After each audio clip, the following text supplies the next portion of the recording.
She was celebrating her birthday alone, until the prince asked to share the cake with her.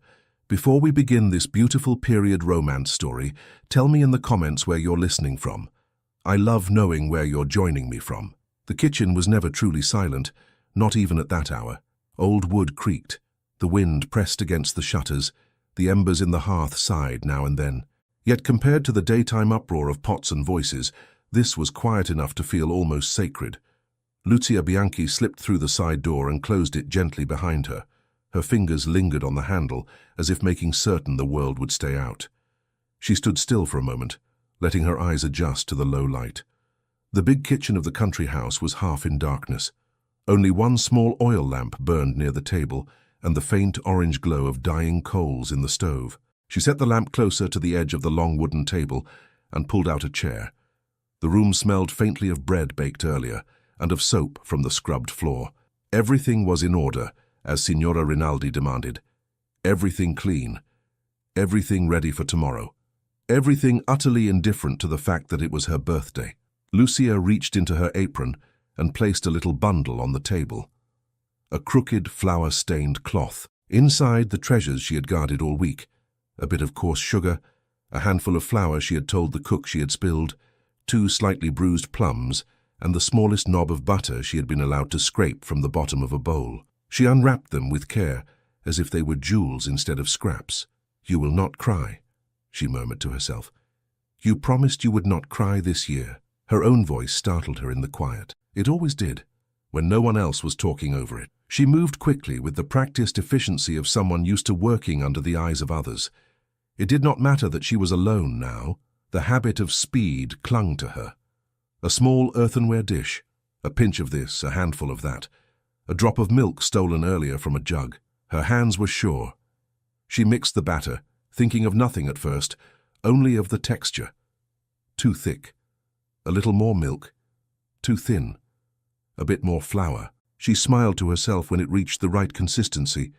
"Donna Rosa would scold me for this," she whispered, "wasting the good Lord's flour on foolishness." But the cook was asleep. And anyway, Lucia thought, it was not waste. It was hope. Hope had to taste of something. Tonight it would taste of sugar and baked plums. She poured the mixture into the dish and slipped it into the small oven, still warm from the bread baked hours before. Not too long, she told herself. Not too hot. She had done this once before, 3 years ago, when her courage had been stronger. That night the cake had burned, and she had eaten the dark edges in the dark, laughing and crying at the same time. She sat at the table and folded her hands, watching the oven door, listening to the faint hiss inside. It was a strange thing to wait for something when no one else knew it was coming. The house upstairs slept. In the guest rooms, the prince and his companions lay in beds far softer than Lucia had ever touched. In the master's wing, doors were locked and curtains drawn. In the servants' quarters, snores rose and fell in narrow rooms crowded with narrow beds. No one missed her. No one had said, "Lucia, what day is it for you?" No one had said, "Are you well? Are you happy?" They had only said, "Be quick. Do not forget the ash bucket. Wipe the boots more carefully next time." She checked the cake, turned the dish with a folded cloth and closed the door again. "Perhaps that is enough," she murmured. "Perhaps not being scolded is all one should expect of life." But the words sounded hollow, even to her. After a while, the little cake was ready. It had risen awkwardly, lopsided, the plums sinking to one side. It did not look like the beautiful cakes she had seen carried into the dining room on silver trays. Yet when she pulled it out and set it on the table, she felt a small satisfaction swelling in her chest. "There," she said softly. "Happy birthday, Lucia." From her pocket, she drew the final treasure, a candle. Just one, a short stump of tallow, saved from being thrown away after a banquet, when the tall candles had been cut down to be melted. She had hidden it for weeks. She pressed it into the center of the cake. It leaned a little, but stayed upright. Then she turned down the lamp until the kitchen fell into a gentler shadow. The candle flame would be brighter that way. Her hands trembled slightly as she lit it. When the wick caught, a thin flame rose, hesitated, then steadied. The light touched her face, her dark eyes, the loosened strands of hair that had escaped her braid. For a moment, she simply watched it, You must make a wish, she told herself. But now that the moment had come, the wish stuck like bread in her throat. All the years behind her paraded past her eyes. The village where she had been born, the parents lost too early, the relatives who had passed her from house to house until she ended up here. The long days, the nights when her back ached and her hands were raw. The times she had sat up in her narrow bed and listened to laughter from far away, wondering what it would be like to be invited into a circle instead of always serving it. Only one wish, she whispered. It must be small or it will not come true. She closed her eyes. I wish, she said softly, that for once someone would see me. Not as a pair of hands, not as a girl who carries buckets.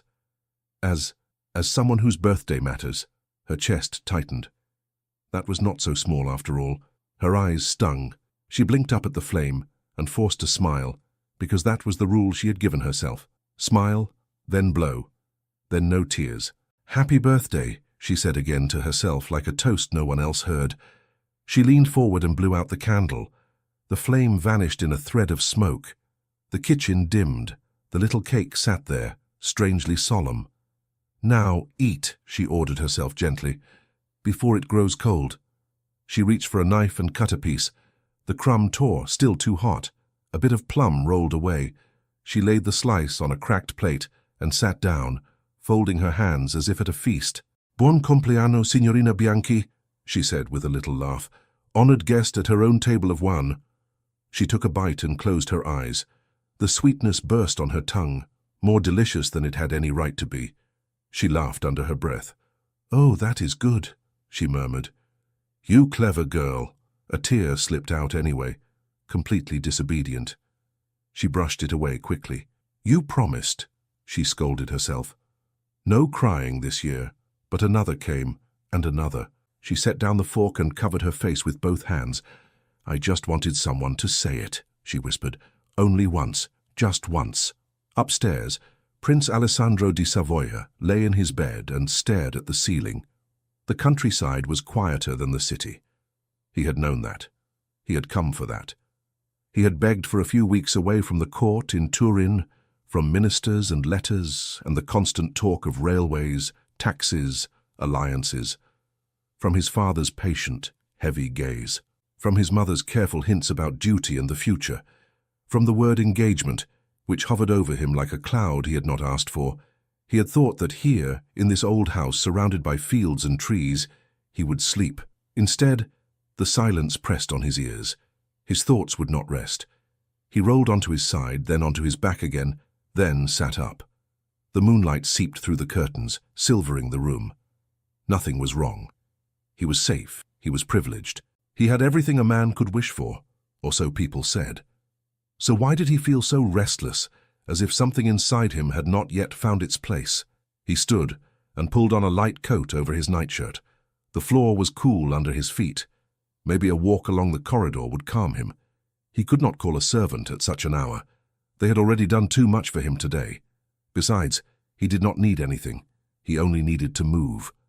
He opened his door quietly and stepped into the dim hallway. The lamps were out.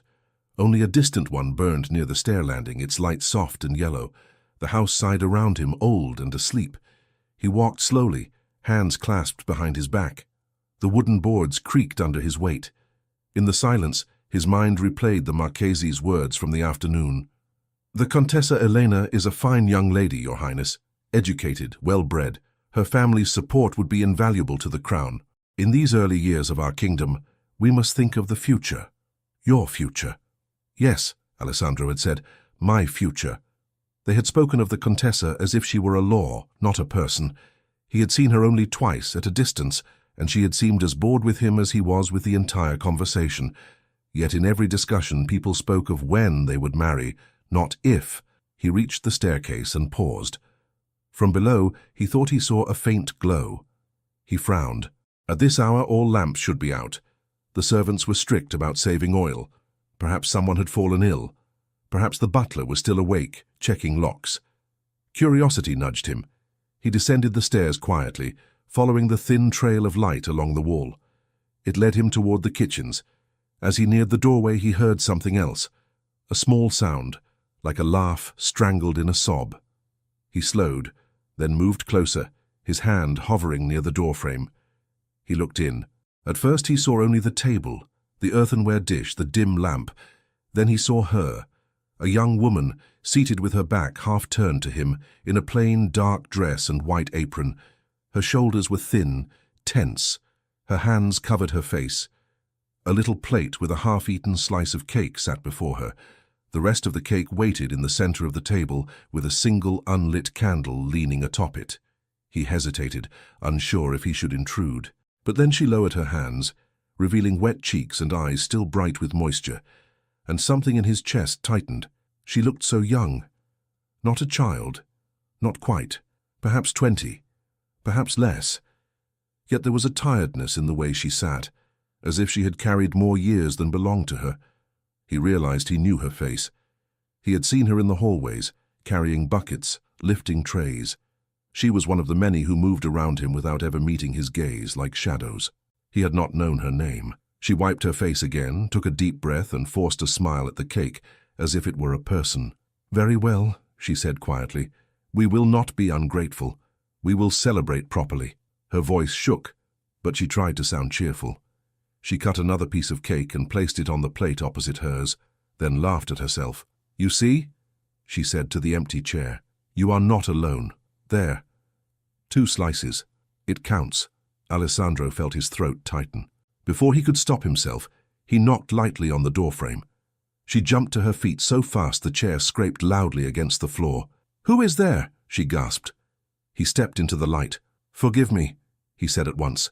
"I did not mean to frighten you." Her eyes widened. She stared at him as if he had appeared out of thin air. "Your Highness," she breathed, then dropped into a clumsy curtsy. I beg your pardon. I did not hear you." "There is nothing to pardon," he said, raising a hand slightly. "I should be the one apologizing. I came down without announcing myself." She straightened slowly, still clutching the edge of the chair. Her cheeks were suddenly very pale. The traces of tears shone on her skin, but she turned her face a little, as if hoping the shadows would hide them. "I will go at once, sir," she said quickly. "The kitchen was... I only needed to... I shall leave everything clean." "Wait," he said. Before he had quite decided what he meant to say, she froze. He stepped closer, not too close, stopping on the other side of the table. Now he could see the little cake more clearly. It was not graceful, but it looked warm and good. The candle stump leaning in the center told the rest of the story. "You have baked," he observed. "Yes, Your Highness." Her hands twisted the cloth of her apron. It was nothing. Just a small thing. "At this hour?" His voice stayed gentle. "Is it for someone?" She glanced down at the cake, then at him, then away again. "No, sir," she said quickly. "I mean, yes, it was for the kitchen. Only a little trial. I wanted to see if I could make it without troubling Donna Rosa. I did not wish to disturb anyone." The lie stumbled over itself. He heard it. She heard that he heard it. He smiled faintly. "And the second slice?" he asked, nodding toward the plate opposite hers. "Is that also for the kitchen?" Her fingers tightened on the apron. For a moment she seemed torn between inventing another excuse and giving up entirely. At last she drew a breath. "It was for a guest," she admitted, her eyes fixed on the table. I thought perhaps if I pretended, it would feel less foolish." "A guest," he repeated softly. Her shoulders lifted and fell. "No one came," she said, attempting a laugh. "Which is reasonable, Your Highness. It is late, and I am only the maid who scrubs the pans." The way she said it made his chest ache. "And yet," he said slowly, "I seem to have arrived just in time to claim the empty chair." She looked up, startled. "You, sir?" "Unless you forbid me," he replied. Her eyes widened further. "I could not," she faltered. "Your Highness, you should not be in this cold kitchen. The servant's place is not... you will catch a chill, and there is nothing here fit to serve you. I ought to fetch something proper from the pantry and... Lucia," he said. She stopped. He had seen her name on the servants' list earlier in the week, when the steward had gone through the staff with him. Lucia Bianchi. He had not thought then that he would use the name. If it surprised her that he knew it, she did not say so, but the color rose in her cheeks. "Yes, Your Highness," she whispered. "Sit," he said, gently but firmly. "If anyone fetches anything, it will be me. I have hands. I can pour water from a jug." Her mouth opened, closed. The idea of a prince pouring anything for himself seemed to bewilder her more than his presence. "I am on duty," she murmured. "At this hour?" "To whom?" he asked. "To the cake." A small sound escaped her, half nervous laugh, half protest. She sank slowly back into her chair, as if her knees refused to hold her any longer. He pulled out the opposite chair and sat as well, facing her across the table, the cake between them like a strange centerpiece.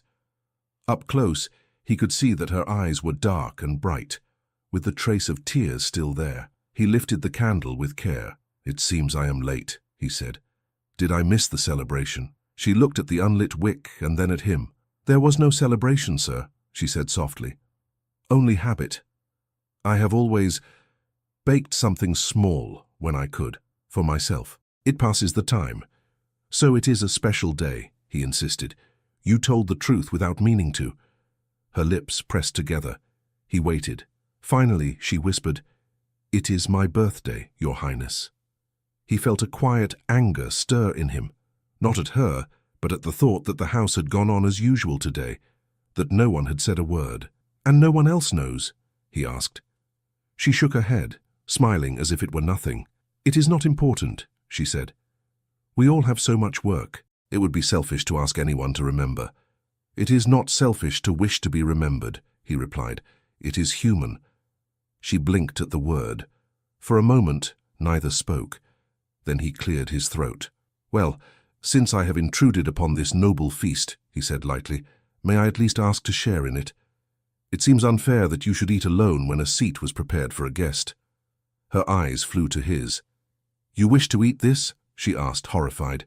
"But, Your Highness, it is not. It is not fit for you. It is only scraps. I had to steal the sugar with lies.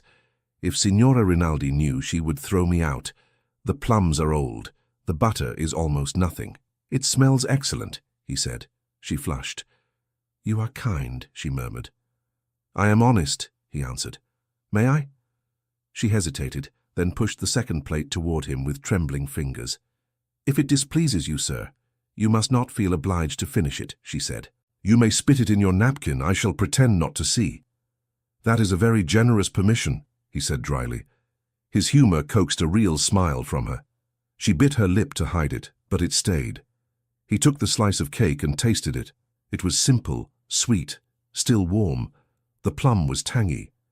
It was better than many of the elaborate pastries he had eaten at court, perhaps because it carried something his had never had. The clear intention of comfort. "This," he said with conviction, "is very good, Lucia." She looked at him as if he had said something impossible. "You mean that?" she asked. "I do," he replied. "If I did not, I would be very ashamed to be a prince and not know how to tell the truth about cake." She laughed then, a small startled sound that seemed to surprise her as much as him. "Thank you, Your Highness," she said. "You are indulgent." "For tonight," he said. "Tomorrow you may discover that I am terrible and disagreeable." "Tomorrow I shall not see you," she replied, then caught herself. I mean, of course I shall see you if you require anything, sir." "Ah," he said softly. "Then perhaps I must require something, at least a glass of water. It would be a pity to never see the baker of this cake again." She looked down, flustered. "You must not tease me, sir," she whispered. "My life is very small. I know my place. It is safer that way." He studied her. "Is it?" he asked. She did not answer. Her fingers traced the edge of her plate. He changed the subject gently. "Tell me," he said, "how old are you today?" 18, she said at once. "No, 19. I forget sometimes." 19, he repeated. "When I was 19, I thought I would have all the time in the world to make choices. Now I find that many of them are made for me." She tilted her head. "By your parents?" she asked. "By parents? By ministers? By maps?" he said. "By lines on paper that declare one region and another. We call ourselves a kingdom now, united at last. But it seems to me that the more the land joins, the less room there is inside a man's own life." She listened intently. "I do not understand much of maps," she admitted. but I know what it is to have one's life decided by others." "Do you?" he asked, intrigued. She nodded. "They sent me here when I was 14, she said. "My aunt said there was work, and work is better than hunger, so I came. And since then each day has been much like the last. I do not complain, I am grateful, but sometimes when I blow out the candle, I remind myself that I had a name before I had an apron." He watched her quietly. "What was your life like before?" he asked. "Before the apron." She shrugged. "There were chickens," she said. "A hill. A little house with a roof that leaked. My father sang sometimes. My mother scolded him for it, but she smiled while she scolded. They are gone now. The house is gone. Only I remain, and the apron. It is enough." "It does not sound like enough," he said. She glanced at him, startled by the certainty in his tone. "You speak as if you envy me," she said. "You who have everything." "I have many things," he corrected, "but not everything. I do not have the freedom to bake a cake in the middle of the night for myself, in peace." "You could ask the cook to bake you anything at any hour," she protested. "That is not the same," he replied. She seemed to consider that. "I suppose it is not," she admitted. "If I asked anyone to bake for me, they would laugh." "Then they are fools," he said. Her eyes flew to his again. "You must not say such things, sir," she whispered. "If anyone heard—" He smiled. "Do not worry. I will keep my opinion of them a secret. It will be my birthday gift to you." She stared at him. "You remembered," she said. "How could I forget?" he asked. "It is the reason I am eating the best cake in the house." Her eyes softened. "No one has ever said those words to me," she confessed. "Which words?" he asked. "Happy birthday," she said quietly. He felt the words settle in his chest like a stone. He set down his fork. "Then allow me to correct that injustice at once," he said. "Lucia Bianchi, happy birthday." For a second she did not react. Then her lips trembled. "Thank you, Your Highness," she whispered. They sat in silence for a while, eating cake. The kitchen felt less empty. At last she said, almost shyly, "Why did you come down, sir, if I may ask? Did you smell the cake?" He laughed. "No," he said. "I could not sleep. I saw the light." "And you followed it?" she asked. "Yes, and you found only a foolish maid and a crooked cake," she said with a self-conscious smile. "I found a light that did not belong to me," he said softly. "Sometimes that is worth following." She flushed again, unsure what to do with his words. Outside, the wind passed along the walls. The house creaked. Then, from the corridor beyond the open kitchen door, a board gave a sharp, unmistakable groan under someone's weight. Lucia froze, her eyes darting past the prince's shoulder toward the shadowed doorway, just in time to see a dark shape slip away into the darkness beyond. Someone had seen them. Lucia did not sleep much after the shadow passed the doorway. She tried. She climbed the small back staircase when the prince finally rose from the table and wished her good night, with a warmth in his voice that lingered in her chest long after his steps faded. She washed the plates, blew out the lamp, and slipped to the narrow room she shared with another maid. But in the dark her mind would not rest. Who had seen them? Had it been a maid on her way to the privy? A footman returning late from the stables, Signora Rinaldi herself? Her roommate, Teresa, turned over in the bed opposite hers and muttered something about the cold. Lucia lay rigid, staring at the faint line of moonlight on the ceiling. "You are a fool," she told herself. "You should never have baked the cake. You should never have let him sit." Yet another voice answered, stubborn and soft. He was kind. He said, "Happy birthday." Towards dawn, she drifted into a thin sleep. It did not last long. The bell rang early, as always. The day did not care about birthdays or sleepless nights.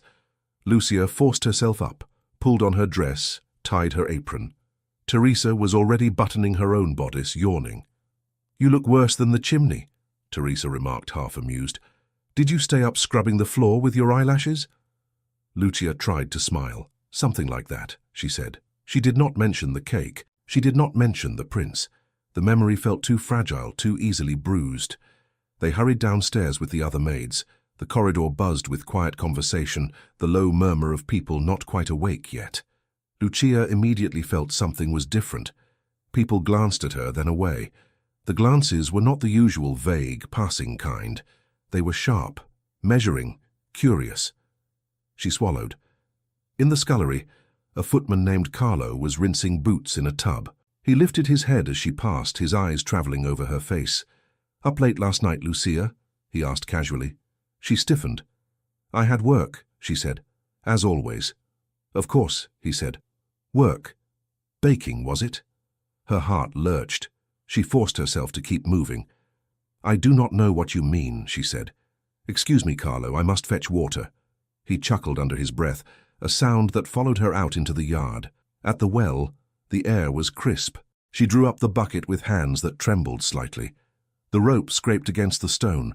2 maids approached, carrying a bundle of linen between them. Lucia recognized them. Anna and Marta, both older, both given to whispering in corners. They lowered their voices when they came near, but not enough. "I tell you, I heard steps," Anna said. "Past midnight. And then this morning, Carlo says—" Their eyes slid to Lucia. She gripped the handle of the bucket. "Good morning," she said, because she could think of nothing else. "Yes," Marta replied too sweetly. "A very good morning. For some more than others." Lucia's cheeks heated. "I do not understand," she said. Anna smirked. "Of course you do not," she said. "You who never understand anything. Come, Marta, the linen will not wash itself." They moved on, laughing softly. Lucia carried the heavy bucket back inside. Each step seemed louder than usual. Each face she passed seemed to watch her. By the time she reached the kitchen, her chest felt tight. Donna Rosa was already there, stirring a pot. The older woman glanced up and frowned. "You are late," she said. Then she took a closer look. "What is this? You're pale, girl. Did you eat something bad?" Lucia set the bucket down. "No," she said. "I did not sleep well. Too much thinking," Donna Rosa muttered. "It spoils the stomach. Here, cut these onions before I burn the soup." Lucia gratefully took the knife. The familiar work steadied her. She focused on the onions, on the motion of her hands, on the sting in her eyes that this time came from a more honest source. Yet even in the kitchen, she could not escape the looks. One of the younger scullery girls kept glancing at her and then whispering to another, eyes wide. Once, when Lucia turned suddenly, she caught a word. "Prince." The knife slipped slightly. She almost cut her finger. Donna Rosa noticed. "Careful," the cook barked. "Do not bleed in my soup." "Yes, Donna Rosa," Lucia murmured. After an hour, when the first trays were being prepared for the family's breakfast upstairs, the kitchen door swung open. Signora Rinaldi, the housekeeper, entered like a draught of cold air. She always seemed to bring a change in temperature with her. Her grey hair was pulled back severely. Her keys jingled at her waist. Her sharp eyes swept the room, counting, assessing. "Everything in order?" she asked. "Yes, Signora," Donna Rosa replied without looking up. "The bread is baked, the coffee is ready. The prince and his companions will be served on time." "Very good," the housekeeper said. Her gaze settled on Lucia. "Lucia Bianchi. A word. Now." Lucia's breath caught. "Yes, Signora," she said, setting down the knife carefully. She wiped her hands on her apron and followed Signora Rinaldi out of the kitchen, across the corridor, and into the small pantry where the jars and sacks were stored. The housekeeper closed the door behind them. The sounds from the kitchen became faint. "Do you know why you are here?" Signora Rinaldi asked. Lucia clasped her hands. "No, Signora," she said honestly. "At least, I am not certain." The housekeeper's lips thinned. "Interesting," she said. "You were more certain last night, it seems." Lucia's stomach dropped. "Last night?" she repeated. "Yes," Rinaldi said. "The kitchen, after hours. You know the rules. The lamps must be out. The room must be locked." "I stayed to clean," Lucia said quickly. "I did not wish to leave a mess." "Do not insult my intelligence," the housekeeper snapped. "You were seen, child." Lucia swallowed. "By whom?" she whispered, before she could stop herself. "It does not matter," Rinaldi said. "What matters is that you were there with him." The last word was loaded with meaning. Lucia stared at the floor. "Forgive me, Signora," she said. "His Highness came because he saw the light. I did not ask him to. I did not intend any impropriety." Rinaldi's eyebrows rose. "Impropriety," she repeated. "So you understand after all?" "No," Lucia said quickly. "Nothing improper happened. We only spoke." He sat, and he shared a piece of cake, that is all. A prince of the House of Savoy sat in the kitchen with you in the middle of the night and ate your cake, the housekeeper said slowly. And you truly believe that is all? Lucia's throat tightened. I did not think, she began. Exactly, Rinaldi cut in. You did not think, you never think. You imagine that because your heart is innocent, the world will be so as well. It is not. Lucia blinked back tears. I never meant to bring shame on the house, she said, or on him. Whether you meant to or not, the housekeeper said, you have placed yourself in a position that invites talk. Talk among the servants. Talk among visitors. Do you know how fragile a house's reputation can be? One rumor and everything crumbles. I said nothing to anyone, Lucia protested weakly. Rinaldi sighed. You did not need to, she said. People see. People imagine. They fill in the gaps with whatever dirt their minds can find. Carlo claims he heard laughter in the kitchen. Teresa says she saw you sneaking back to bed at dawn. Anna and Marta are already telling stories about how a little maid caught a prince in her net. Lucia felt sick. That is not true, she whispered. They know it is not true. They know nothing, the housekeeper said. Nor do they care. They are bored. They are jealous. They will make you into a story because it amuses them. And when that story reaches the wrong ears, it is not their positions that will be questioned. It is yours. Lucia clenched her fingers together so tightly they hurt.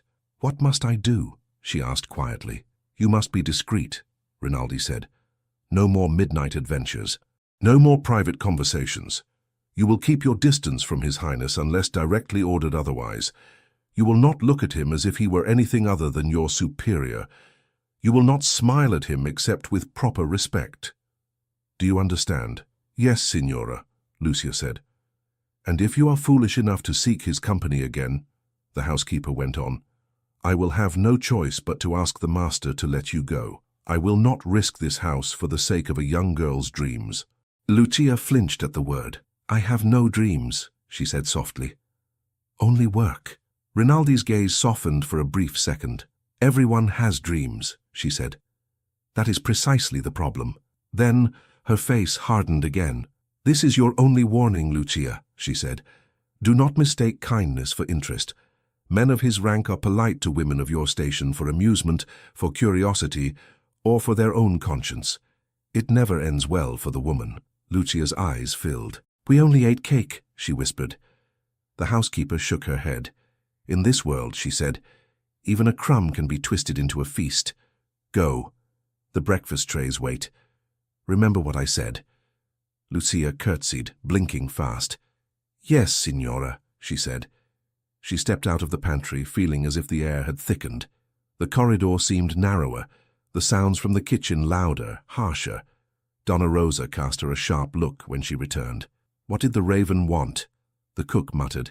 Lucia picked up a cloth to dry the cups. She reminded me of my place, Lucia said quietly. Donna Rosa grunted. Some people need reminding more than others. Not you. She lowered her voice. Do not let them make you ashamed for whatever happened.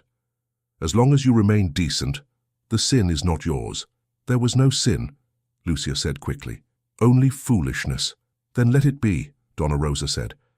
The day is long. Wipe those cups quickly, or we will be late. They carried trays up the back stairs to the breakfast room. Lucia kept her eyes on the floor, her shoulders drawn in. In the bright dining room, Prince Alessandro sat near the window, a cup of coffee before him, a newspaper folded to one side. Another gentleman, one of his companions, spoke of horses. The master of the house listened, nodding politely. The steward signaled the servants. They moved forward in practiced rhythm, refilling cups, placing bread, clearing plates. Lucia's hands shook only slightly as she stepped up to replace the bread basket near the prince. She felt his gaze before she saw it. Lucia, he said softly. The sound of her name on his lips made her breath catch. She did not look at him. She focused on the tablecloth. Your Highness, she murmured, did you sleep at all? He asked quietly. It was an innocent question. To her, it felt like a spark in dry straw. She could feel eyes turning in their direction. I slept enough, sir, she said quickly. Will that be all? He hesitated, then smiled. I wish to thank you, he said, his voice warmer, louder this time. for the excellent cake last night." The words floated over the table like a feather, then dropped. The room fell a little still. Lucia felt the blood leave her face. She sensed, rather than saw, the steward's eyebrow lift. The master's gaze flickered. The other servants around the table froze for half a second. "The cake?" the master asked, attempting a polite laugh. "In the kitchen, Altezza." "Yes," Alessandro said, unaware of the sharpness of the silence. "I had trouble sleeping. I found a light in the kitchen and, well, I interrupted a celebration, I fear. The cook should promote her. She has real talent." Lucia wanted the floor to swallow her whole. The master cleared his throat. "How charming," he said carefully. "The staff are very devoted." "Yes," Alessandro said. She was baking alone for her birthday, can you imagine? A house this large and not one person to say the words to her. The master's smile froze. "How unfortunate," he murmured. "I am sure it was an oversight. We shall see that such details do not escape us in future." Lucia stepped back from the table as discreetly as she could, her heart pounding in her ears. The other servants avoided her gaze now. Carlo smirked faintly at the sideboard. Anna's lips were pressed into a thin line. The moment passed. The conversation shifted to politics, to crops, to the weather. But the words "excellent cake last night" remained hanging, invisible but heavy. In the servants' hall later, the whispers were no longer half-formed. They were sharp. "So it is true," Anna said. "He admitted it at the table. He went down to eat her cake." "I told you I saw something," Carlo replied. "Men do not go to kitchens at midnight for nothing." Teresa, sitting next to Lucia, nudged her. "You did not tell me it was your birthday," she said, her tone half accusing, half curious. Lucia began. "You must be very proud," Teresa went on, "to have made something His Highness liked so much that he speaks of it at breakfast." Lucia could not tell if there was admiration or envy behind the words. "There is nothing to be proud of," she said quietly. "I did what I should not have done." Carlo snorted. "You did what every girl dreams of," he said under his breath. "Caught the prince in the dark. Clever." Lucia stiffened. "That is not true," she said. "Of course not," he said with a mocking bow. "It simply happened that you were there, with a cake, a candle, and your best smile, when he could not sleep. A miracle worthy of the saints." Marta giggled. "Perhaps she blew out the candle and wished for a prince," she said. "Enough," Donna Rosa snapped from the doorway. "You will choke on your own spite if you are not careful. Lucia, with me." Lucia followed the cook back to the kitchen. "Do not answer them," Donna Rosa said brusquely. "They are like flies. Swat one, 3 more come." "It is my fault," Lucia said. "Signora Rinaldi warned me, and then he spoke of it in front of everyone." "He meant no harm," Donna Rosa said. "Princes do not understand kitchens or gossip, or how a word dropped in the wrong place can break a back." "I must stay away from him," Lucia said. "Completely." "That will be difficult," the cook said. "Your work takes you near him every day." "Then change my work," Lucia pleaded. "Give me the cellar, the laundry, anything. I will scrub the stones with my hands if I have to." Donna Rosa studied her for a long moment. "I will speak to Signora Rinaldi," she said at last. "Perhaps we can put you where tongues are shorter." By the next day, the change had been made. Lucia found herself transferred to heavier, less visible tasks: the laundry, the back stairs, the flagstones of the courtyard. Work that tired her body and kept her far from the dining room, far from the prince's direct line of sight. The housekeeper delivered the news with a cool tone. "It is necessary," Rinaldi said, "for everyone's peace. Be grateful I do not send you away entirely." "I am grateful," Lucia said, though the words scraped her throat. She threw herself into the new work, grateful for the exhaustion. At the wash-tubs, her arms ached from scrubbing sheets. In the courtyard, her knees hurt from kneeling on the stone. At least there, among the steam and soap and splashing water, there was less room for talk. But even there, whispers found her. "Did you see the way he looked at her?" one girl murmured, when they thought Lucia was too far to hear. "Men look at many things," another replied. "He will forget her when he returns to Turin." "Perhaps," the first said, "but until then, she walks on thin ice." Lucia pressed her lips together and scrubbed harder. Days blurred. She glimpsed the prince only from a distance, On the terrace, speaking with the master, in the stables, laughing with a groom, crossing the courtyard with his coat slung over his arm. Once, he turned his head as if searching for someone. Their eyes almost met. She lowered hers at once and moved behind a pillar, her heart pounding. In the evenings, when the servants gathered around the long table, the tone around her had changed. Some kept their distance, as if proximity might stain them. Others sat near her with false sympathy, asking questions that were really knives. "Has he spoken to you again?" Teresa asked one night, pretending casual interest. "No," Lucia said, "nor will he."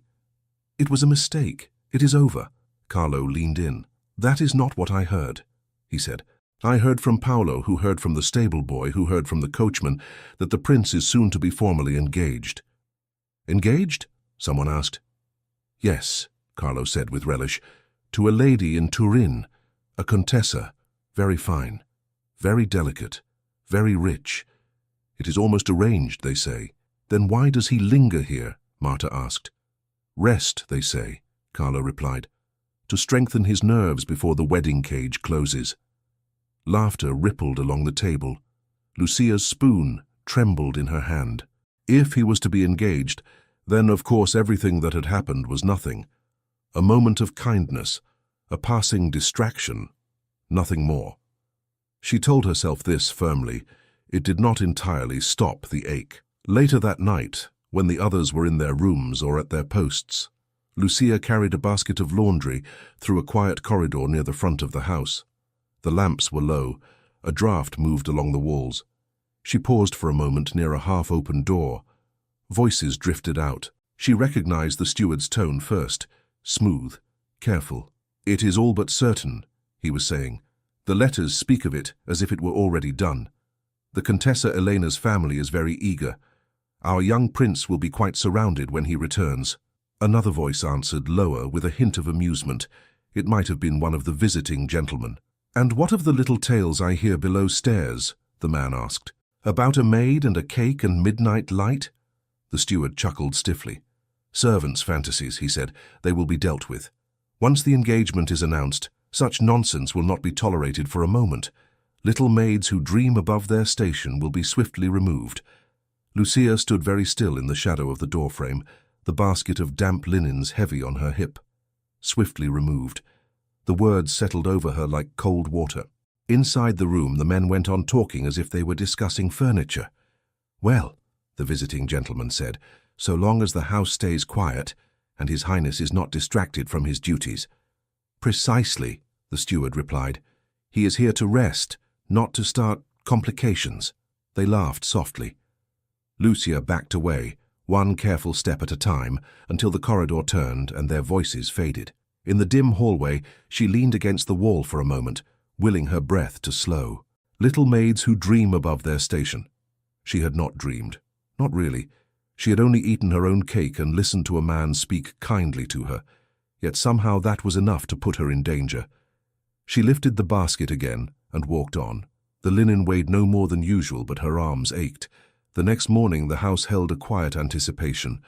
Word ran quickly that a guest of importance was arriving from Turin. "Marchese Vittorio," Carlo announced to a cluster of servants near the back door, puffing out his chest as if he had summoned the man himself. "Advisor to the king, knows everything, sees everything. He will not see you," Marta said dryly, "unless you crawl under his boots." They laughed, but there was an edge to it. Lucia walked past them with a bundle of logs in her arms. No one spoke to her. That, too, was new. The carriage rolled into the courtyard around midday. From the laundry window, Lucia glimpsed a tall, narrow man stepping down, his coat dark, his movements precise. The master of the house hurried to greet him. Voices drifted up, formal and full of compliments. Lucia turned away. In the afternoon, while she was scrubbing the steps of the side entrance, she saw Prince Alessandro walking with the Marchese along the gravel path. Their heads were bent toward each other. Their expressions were serious. She kept her gaze on the stone. Up on the path, Alessandro was saying, "I did not expect you so soon." "And yet here I am," Marchese Vittorio replied calmly. "You know the times, Altezza. We move quickly now, or others move quicker than we do." They walked a few more paces in silence. "You bring news?" Alessandro asked. Letters, chiefly, the Marchese said. From your father, from ministers, from certain families who are very interested in your well-being. They both knew which family he meant. Contessa Elena's? Alessandro asked. The Marchese inclined his head. They are anxious to conclude matters, he said.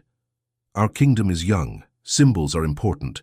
A union between your house and theirs sends a clear message of stability. And what message does it send to the woman? Alessandro asked. Or to the man? The Marchese gave him a sidelong look. It sends the message that they have understood their roles, he said. We do not marry only as individuals, Altezza. We marry as a country. Alessandro exhaled slowly.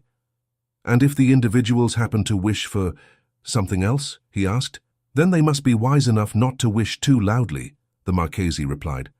Forgive my frankness. I asked for it, Alessandro said. They walked in silence again until they reached the end of the path. Below, near the side steps, a girl knelt, scrubbing. Her hair was tied back. Her skirts were damp near the hem. Lucia. She did not look up, but he recognized her. The Marchese's gaze followed his. Is that the girl? He asked quietly. Alessandro stiffened. What girl? He said. The one the servants whisper about, the Marchese said. The birthday, the cake, the kitchen.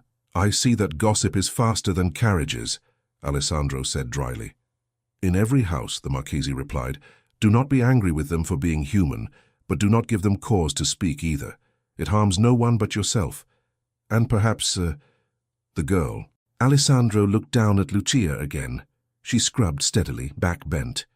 There was no harm, he said. She was alone. It was her birthday. I shared a slice of cake with her. That is all. In your view, perhaps, the Marchese said. In the view of others, it may look very different. I am not ashamed, Alessandro answered. That is not the question, the Marchese replied softly. The question is whether you can afford to be careless. You are observed, Altezza, even when you share a piece of cake. Alessandro said nothing. The Marchese changed tone. Come, he said. Let us go inside. Your father's letter will not read itself. They turned away. Lucia let out a breath she had not realized she was holding. Her hands shook in the soapy water. He had seen her. He had not spoken. He had walked on. She told herself it was better that way. Time passed. The house settled into a new rhythm with the Marchese present. There were more discussions in the study, more papers carried back and forth, more evenings when lamps glowed late in the upper rooms. Downstairs, the rhythm of work never changed. Lucia's days were divided into tasks that left little room for thought. Scrub, carry, wash, wring, sweep, repeat. Yet even in this stricter world, trouble found her. One afternoon, just as the light began to fade, a commotion broke out in the corridor near the pantry. The silver, someone whispered. The tray. It is missing. Lucia was carrying a stack of folded napkins when Anna rushed past her, skirts swishing. What is it? Lucia asked. Anna glanced at her with bright eyes. The large tray for the prince's supper, she said. The polished one. Carlo cannot find it. Perhaps it is with Donna Rosa, Lucia said, or in the scullery. They have already looked, Anna replied. Signora Rinaldi is furious. She says it was here an hour ago. Lucia's stomach tightened. I put it on the sideboard after polishing it, she said. I remember. Exactly, Anna said. You were the last to touch it. She hurried on, leaving the implication hanging. Lucia walked more quickly toward the pantry. A small knot of people had already formed there. Carlo, pale and sweating, Teresa, wide-eyed, the steward, frowning, Signora Rinaldi, her lips pressed together, and two of the younger maids, hovering nearby. The sideboard was bare. I do not understand, Carlo was saying. I set it here, ready for the evening, I swear it. You swear many things, Signora Rinaldi snapped. Swearing does not make the tray appear. The steward turned as he heard Lucia's steps. Bianchi, he said, you handled the tray this afternoon, did you not? Yes, sir, Lucia said. I polished it and brought it here. Carlo took it from me. And then? The steward asked. Then I went to the laundry, Lucia said. I have not been back until now. Carlo's jaw clenched. You dropped it, he said suddenly, or misplaced it, or hid it somewhere. You were flustered. Everyone saw it. Always rushing, always with your head in the clouds." "That is not true," Lucia said. "I placed it here on the cloth. I did not move it again. And yet it is gone," the steward said. "Things do not vanish into the air, Miss Bianchi." Teresa shifted uneasily. "I saw Lucia leave," she said. "She had no tray then." Anna spoke up. "But she might have returned," she said. "We cannot watch her every moment." "Are you accusing her of theft?" Donna Rosa's voice cut through the murmurs. She had just arrived, wiping her hands on her apron. Anna faltered. I did not say theft," she said. "The word was in your mouth," Donna Rosa replied. "Spit it out or swallow it. Do not let it poison the air." The steward raised a hand. "Enough," he said. "We are not at market. We will search, everyone, now, until we find it. If the tray has merely been misplaced, we will correct the error. If it has been otherwise removed, we will deal with that too." Faces grew tense. Losing a piece of silver was not a small matter. They spread out, opening cupboards, peering behind crates, checking shelves and under tables. The pantry, the kitchen, the scullery, the dining room sideboards. Lucia looked everywhere she could think of, heart pounding. She replayed the afternoon in her mind. "I took the tray from the shelf. I polished it with the cloth. I carried it carefully, both hands, to the sideboard. I set it down. The light from the window shone on it. Carlo came, took it. He said, 'Good. Now the prince will see his face in it.' If Carlo had taken it, where had it gone?" In less than half an hour, the search turned into something harsher. The steward's frown deepened. Signora Rinaldi's tone grew sharper. The Marchese appeared at the doorway, drawn by the commotion. "What is this?" he asked. "Our large silver tray has gone missing, sir," the steward said. "We are attempting to locate it." The Marchese's eyes narrowed. "In a house hosting the royal family," he said, "we cannot afford such mishaps." "I agree, Marchese," the steward said. "We will take measures." His gaze fell on Lucia. "Bianchi," he said, "you will empty your trunk in the laundry room." Lucia stared at him. "My trunk?" she repeated.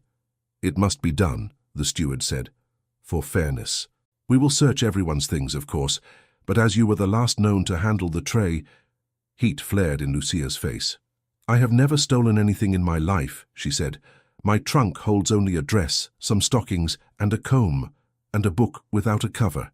I have nothing else." "Then it will be an easy search," the steward replied. "I will not have the girl's things dumped out like a criminal's," Donna Rosa protested. "There has been some mistake. Look at her. She can barely lift the tray. Where would she hide it? In the yard, perhaps," Carlo muttered. "Under the steps." The Marchese watched the exchange with a cool expression. "I do not care to see maids interrogated in corridors," he said. "Handle this discreetly if you must. Above all, find the tray." He turned away. Just then, a voice came from the other end of the hall. "What is happening here?" Prince Alessandro stepped into view, coat unbuttoned, hair slightly ruffled from the wind outside. His gaze moved over the anxious faces, the open cupboards, the scattered cloths. Nobody answered at once. The steward cleared his throat. "A small inconvenience, Altezza," he said. "The large silver tray for your supper has been mislaid. We are searching." Alessandro's eyes went from the steward to Signora Rinaldi, then to Carlo, then to Lucia, whose hands were clenched in front of her apron. "Mislaid," he repeated. "Or lost?" Carlo spoke quickly. "We are certain it will turn up, Your Highness," he said. "We simply need to check, and until it does, you intend to—" "What?" Alessandro asked. "Question the staff, like prisoners." The steward stiffened. "We must eliminate possibilities, Altezza," he said. "The tray was last seen with Miss Bianchi here. We are obliged—" "With Lucia," Alessandro cut in. "You accuse her." "No one has accused her outright," Signora Rinaldi said. "We are only following procedure." "The first step of your procedure seems to be to humiliate her," Alessandro said. "It is not humiliation, sir," the steward said. "It is precaution. We must be certain nothing has been taken." Alessandro's expression hardened. "I see," he said. "And when did this get noticed?" "Just now, sir," Carlo answered. "I was preparing for supper and—" "You were responsible for the tray after Lucia polished it, were you not?"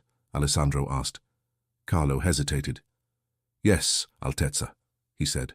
Then I suggest you search your own steps twice before questioning hers, Alessandro said sharply. Lucia would sooner cut off her hands than steal a piece of your silver. A murmur went through the group. Lucia's heart thudded. He had said her name in that firm tone in front of everyone. Your Highness, the steward began carefully, we must consider that a mistake has been made, Alessandro said. Not a crime. I will not have a girl's trunk turned upside down because a footman cannot remember where he set down a tray. Continue searching the rooms if you wish, but you will leave her in peace. The steward swallowed. As you wish, Altezza, he said tightly. Signora Rinaldi's lips pressed even more thinly. We only seek to guard the house's honor, she said. And I seek to guard hers, Alessandro replied. The corridor fell quiet. At that precise moment, a shout came from the far end. I found it, a young maid cried, appearing with flushed cheeks. In the small sitting room under a cloth. I think someone moved it there when we dusted. Carlo's face turned red. That was this morning, he stammered. I was helping Marta with the carpets. I must have. So, Alessandro said coolly, the thief was forgetfulness. An awkward, relieved laughter rippled. The steward nodded quickly. Very good, he said. Then all is well. We shall ensure such confusion does not happen again. The Marchese had returned to the edge of the group, watching. He said nothing, but his eyes lingered on the prince. Alessandro looked at Lucia. Are you all right? He asked quietly. Yes, Your Highness, she said, though her legs felt weak. Thank you. Return to your work, he said more gently. Without fear. She bowed her head. Yes, sir, she whispered. She walked away before anyone could see the tears in her eyes. Later she found herself in the narrow passage outside the laundry when she heard his footsteps behind her. Lucia, he called. She stopped, then turned slowly. Your Highness, she said, you should not be here. This passage is for servants. Then I am an intruder twice over, he said. Once in the kitchen, once here. His attempt at lightness did not quite land. Her face was too strained. You should not have defended me like that, she said. Should I have let them search your trunk, he asked. Treat you like a thief? It would have been over quickly, she replied. They would have found nothing and moved on. And the shame, he asked. The suspicion? She lifted her chin. I am a servant, she said. Suspicion is included in the position, but your defense, that is different. How? He demanded. It makes their whispers louder, she said. They think there must be something for you to speak so, some attachment. They will not say the maid was accused. They will say the prince protects her. It is worse. He stared at her. My kindness harms you, he said slowly. In this place, yes, she said. Your kindness is a luxury. For you, it costs nothing. For me, it is a sentence. The words hung between them. He flinched as if struck. That was not my intention, he said. I know, she replied. You mean well. But meaning changes nothing when the day's work begins and the doors close.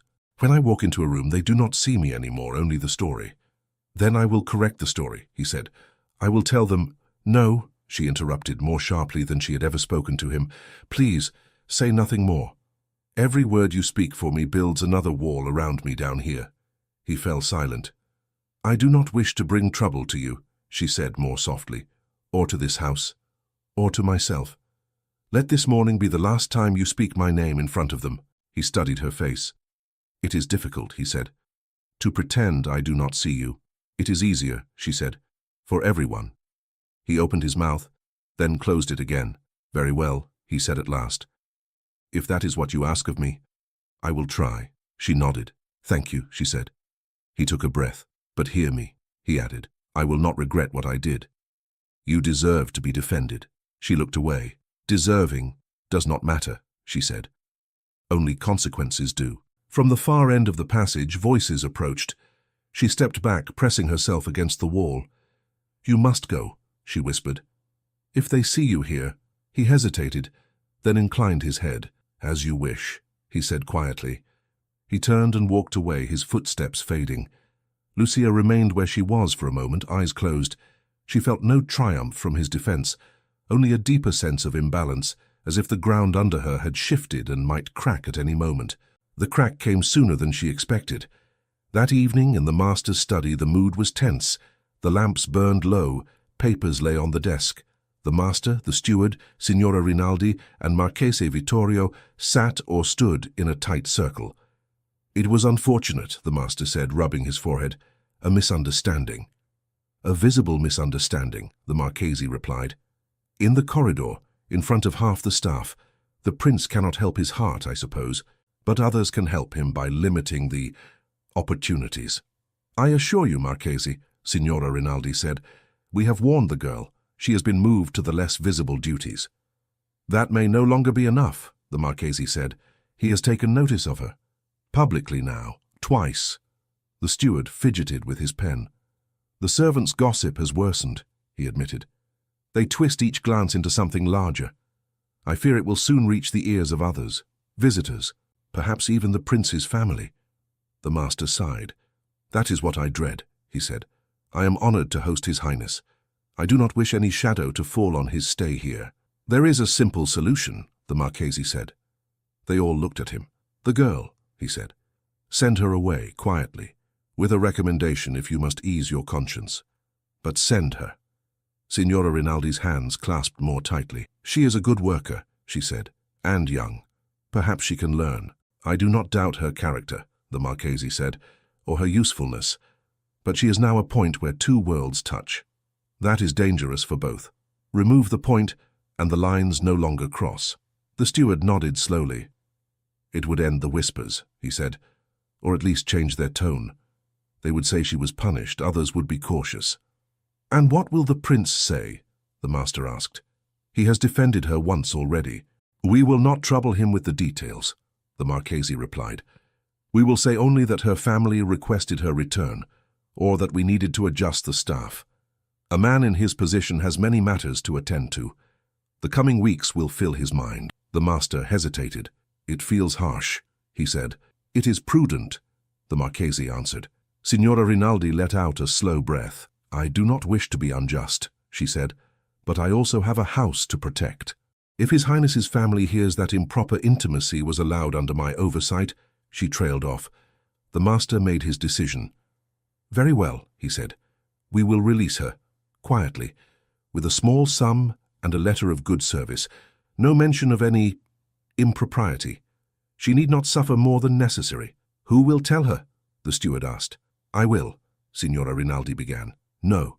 Donna Rosa's voice came from the doorway. They turned. The cook stood there, arms folded, eyes fierce. "This is not your habit, Rosa," the master said mildly, "to listen at doors." "It is not my habit to throw away good girls either," she replied. "If you must do this foolish thing, I will be the one to tell her. She trusts me more than she trusts any of you, and I wish to look her in the eyes when she learns that kindness has cost her a roof." The Marchese's expression tightened, but he said nothing. The master nodded reluctantly. "Very well," he said. "Do it tomorrow. Let her finish the day's work. Then she may pack. We will give her 3 days' wages extra." "3 days," Donna Rosa repeated. "How generous." She turned and left before they could answer. The next afternoon, when the kitchen had a rare quiet moment between meals, Donna Rosa called Lucia over.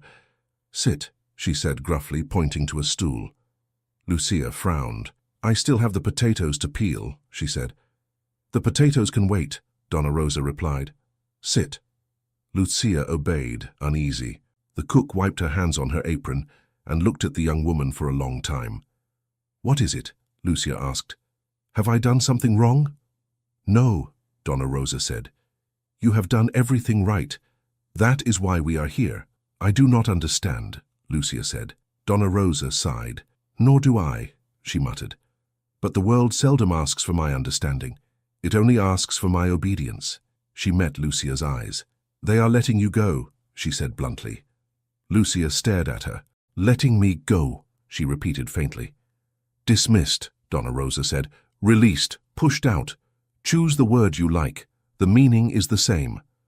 The room tilted for a moment. "For what reason?" Lucia whispered. "They say it is for the house's reputation," Donna Rosa answered. "Your presence has become inconvenient. Too many eyes on you. Too many tongues wagging. They would rather remove the cause than control the tongues." Tears rushed to Lucia's eyes. "I have done nothing shameful," she said. "On my life I have not." "I know," Donna Rosa said. "That is why it burns." "Did the prince ask for this?" Lucia asked, her voice barely audible. "No," the cook said at once. "This smells of the Marchese and of fear." "Not of him." Lucia swallowed. "When must I leave?" she asked. "In 3 days," Donna Rosa said. "They will give you a small sum and a letter saying you worked well. You can find another house. Perhaps one where no princes ever visit." It was meant as a small joke. It fell flat. Lucia's hands twisted together. "My aunt is ill," she said. "My cousin has 7 children. If I return to them, I will be another mouth to feed. Here, at least, I had a bed." "I know," Donna Rosa said gently. "We will think of something. I have a sister in another town. She knows people. We will send a letter." Lucia nodded numbly. "I am sorry," Donna Rosa said. "Truly, it is not your fault," Lucia whispered. The cook hesitated, then reached out and placed a rough hand over Lucia's. "One more thing," she said. "They mean to tell His Highness nothing or very little. They say it would only disturb him. She is a servant, they say. He has a kingdom to think of." Lucia's breath caught. "Then he will not know why I'm gone," she said. "No," Donna Rosa said. "Unless someone tells him." Lucia shook her head quickly. "No," she said. "No, he must not know. If he tries to help again, it will be worse. They will blame him. They will blame me. It will never end." Donna Rosa searched her face. "Are you certain?" she asked. "He might—" "No," Lucia said firmly, though her voice trembled. "I will leave quietly. I will not burden him with this. He has his own life, his future. He owes me nothing, and I—" She looked toward the high window, where a square of sky showed between the soot and cobwebs. "I will not let him feel guilty for something he cannot change," she finished softly. "He must never know I am leaving." Lucia folded her life into a small bundle. On the first night after Donna Rosa told her, she took out her trunk and laid it open on the narrow bed. It was not much. A second dress, a worn shawl, 2 pairs of stockings, a comb with 3 missing teeth, a tiny wooden cross, the book with no cover. She stood for a long time just looking at it all. 3 days, she thought. 3 more mornings. 3 more nights. Teresa came in and saw the open trunk. "You are traveling?" she asked, surprised. "Yes," Lucia said quietly. "They are sending me away." Teresa's mouth fell open. "For the prince?" she blurted. "Because of the cake?" Lucia flinched. "Because of gossip," she said. "Because it is easier to lose one maid than to stop many tongues." Teresa sank onto her own bed. "I did not think they would go so far," she muttered. "Where will you go?" "I do not know yet," Lucia said. "Donna Rosa will write to her sister." Teresa bit her lip. "I did not mean to— I mean, when I talked, I only— It does not matter," Lucia interrupted gently. "We all talked. I talked to myself in the kitchen. Perhaps that was the worst of all." Teresa looked at her. "Will you say goodbye to him?" she asked in a whisper. "No," Lucia said firmly. "He has enough to think of, and this is not his burden." Teresa hesitated. "Everyone says he will be engaged soon," she said, "to a great lady. You heard, yes?" "Yes," Lucia said. "I heard." "Then perhaps it is better," Teresa went on. "Better to leave now." "Yes," Lucia said again, though the word tasted bitter. "Better." The next day, she threw herself into work. She wanted no one to say that she had grown lazy because she was leaving. She scrubbed the courtyard stones until her hands stung. She hauled baskets of laundry heavier than before. She stayed in the furthest corners of the house, away from the polished rooms where the prince walked. It was not hard to avoid him now. The Marchese had come, and with him long hours of letters and discussions.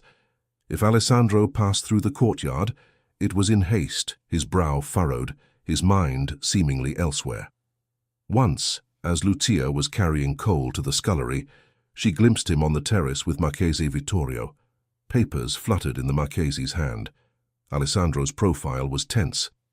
"Your father believes the announcement should be made within the month," the Marchese was saying. "The Contessa's family is already preparing." "I have not given my word," Alessandro replied. "In matters such as these, Silence is almost the same as a word, the Marchese said. The longer you do not refuse, the more they assume consent. Lucia did not hear the rest. She forced herself through the door before anyone noticed her. That evening, in the servants' hall, the talk was the same as every night, only louder. They say the Marchese brought the engagement contract, Carlo announced, full of importance. They will sign it soon. Do you think he will be happy? Marta asked. With this Contessa? What does it matter? Carlo said. He is a prince. Happiness for such people is a decoration, not a necessity. Teresa glanced at Lucia. You will leave before he does, she whispered. At least you will not have to see it. Lucia forced a small smile. Yes, she said. At least that. Upstairs, Alessandro sat at the desk in his room with his father's letter open in front of him. The neat, firm lines stared back. The king had written of many things: the state of the army, a new law in Parliament, a minor crisis in a southern province. Only near the end did the topic change. As to the question of your marriage, the letter said, you know my position. The Contessa Elena is suitable in every way, and her family's support would strengthen the unity we have worked so hard to build. I will not force your hand, but neither can I ignore the advantages. Consider carefully, my son. Duty is not always the enemy of the heart, though it may appear so at first. Alessandro let the paper fall to the table. He looked out the window. The courtyard lay in shadow. He could just see the outline of the laundry lines, flickering in the wind. Below those lines, somewhere, Lucia folded sheets with hands that had almost been accused of theft, hands that had baked a crooked cake with scraps, simply so her own birthday would not pass in silence. I am expected to marry for the sake of the country, he murmured, and she is cast out for the sake of my name. The injustice of it boiled inside him. He left his room abruptly and went in search of the Marchese. He found Vittorio in the small library, reading by a lamp. Marchese, Alessandro said without preamble, we must speak. Vittorio closed the book calmly. Of course, Altezza, he said. Sit. Alessandro stood. I have heard that a member of the staff is being dismissed, he said. Lucia Bianchi. Vittorio studied him. You have heard correctly, he said. The decision was made by the master and his housekeeper, with my agreement. Your agreement, Alessandro repeated. On what grounds? On the grounds of prudence, the Marchese said. Her presence has become a point of speculation. The servants invent tales. You have been seen to defend her twice now. It invites misunderstanding. It invites justice, Alessandro retorted. Nothing more. Justice can be done in silence, Vittorio replied. In this case, silence would have been kinder. By speaking in her favor before everyone, you mocked her. Alessandro's hands clenched. So you punish her, he said. For my words. We remove a source of complication, the Marchese said. She will receive a fair letter, a small sum. She can find another place. Nothing in her papers will mention the true reason. It is more than many in her position receive. Her position, Alessandro repeated. You speak as if she were a tool one can move from one shelf to another. Do not pretend you do not know how this works, Vittorio said quietly. You have grown up in houses like this. You have seen girls hired and dismissed. Names change, faces change, the house remains. Alessandro took a breath. You said something earlier, he said, that the engagement with Contessa Elena is not yet sealed, only expected. That is so, the Marchese conceded, but as I told you, expectations when left unchallenged become reality. Then I will challenge them, Alessandro said, clearly, now. Vittorio's eyes narrowed. Altezza. No, Alessandro cut in. Listen to me. I do not refuse lightly. I know what is at stake. I know the maps you and my father study. I know the names of the families whose support we seek. I know all this. But I also know that if I allow this engagement to go forward, while a girl loses her livelihood because people fear what my heart might or might not feel, I will have built the foundation of my future on a cowardice I cannot respect. Harsh words, the Marchese said. True ones, Alessandro replied. I would rather face the displeasure of a noble family now than a lifetime of looking in the mirror and seeing a man who let others be sacrificed to make his path smoother. The Marchese was silent for a moment. At least sit, he said finally. Alessandro sat. Vittorio folded his hands. Very well, he said. Let us speak plainly. Do you intend to marry this maid? Alessandro hesitated only a second. I do not know what the future will allow, he said. I know only that I cannot simply watch her be sent away like a troublesome kitten, and then proceed to sign my name beneath a contract with another woman as if nothing had happened. Vittorio studied him. Is it infatuation? He asked.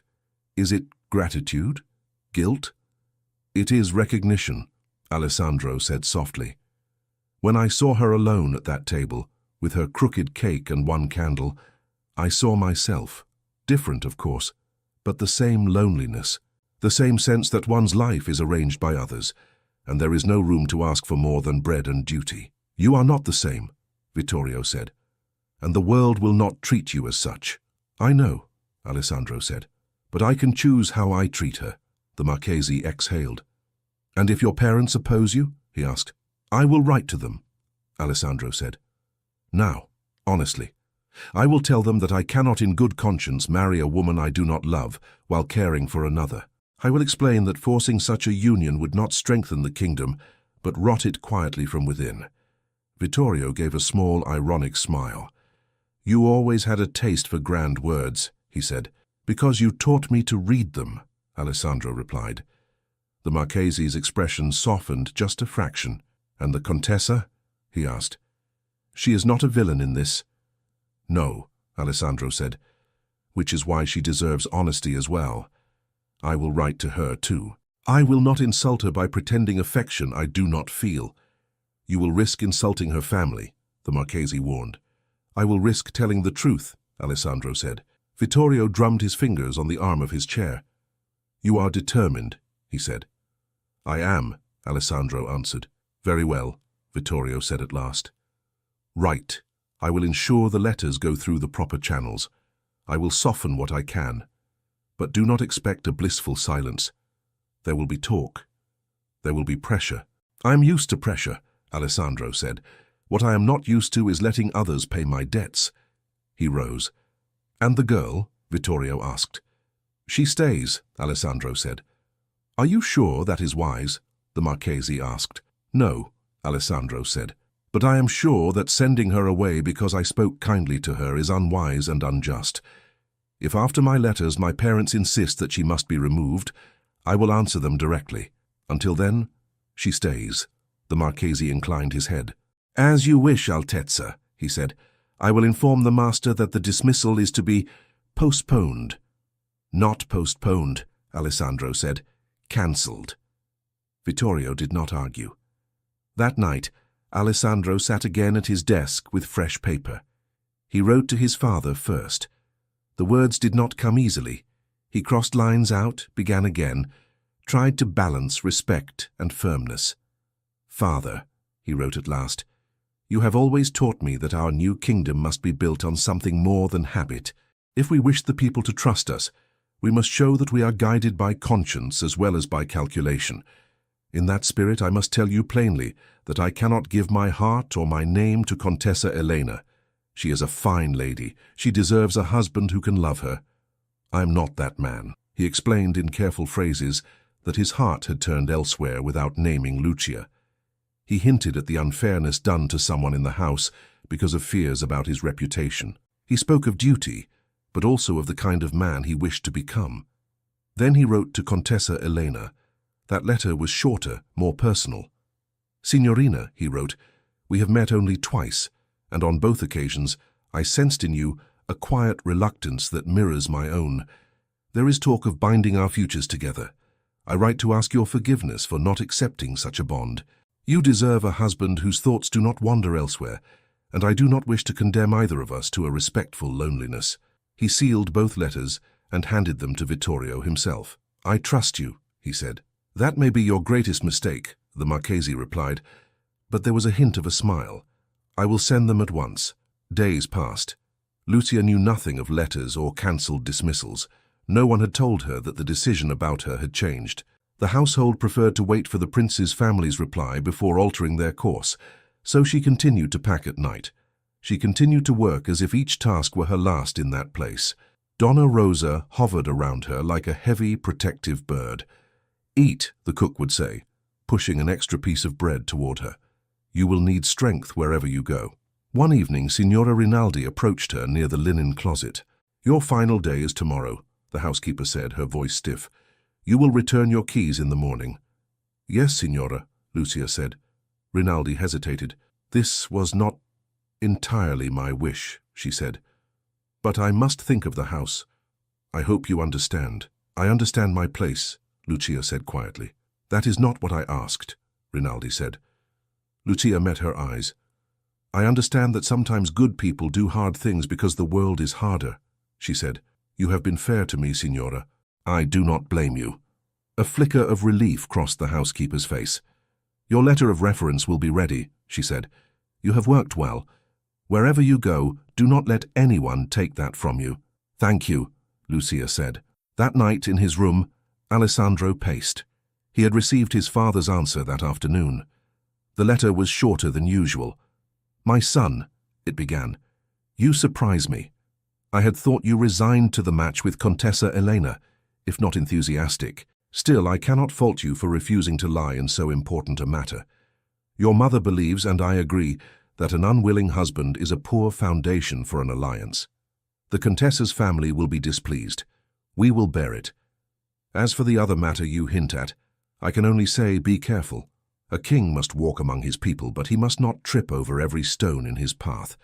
If this girl is as worthy as you imply, time will show it. I trust you will not disgrace our name." His mother had added a short line in her own hand at the bottom. "Choose a wife you can respect," she had written, "and who respects you. The rest we will manage." The Contessa's reply had come as well, through the Marchese's channels. "I confess that your letter brought me relief," she had written. "I too felt the weight of an arrangement decided more for maps than for hearts. Let us part before we truly join, and thus avoid a polite misery. I wish you happiness, whatever shape it takes. Do not worry for my family. They will find another way to feel important. They always do." Alessandro had laughed aloud at that last line, then felt a strange gratitude toward this woman he had almost been bound to. Now, only one thing remained: Lucia. He could not wait for another decision to be made above his head. He had already allowed too many. He waited until the house was quiet, then left his room and went down the back stairs. He knew where she would be. The kitchen had become the place where their paths crossed when the rest of the world slept. Tonight the lamps were low but not out. The fire was only embers. On the table, a pile of folded cloths waited. Lucia stood by the stove, wiping her hands. Her small trunk sat near the door. "Lucia," he said softly.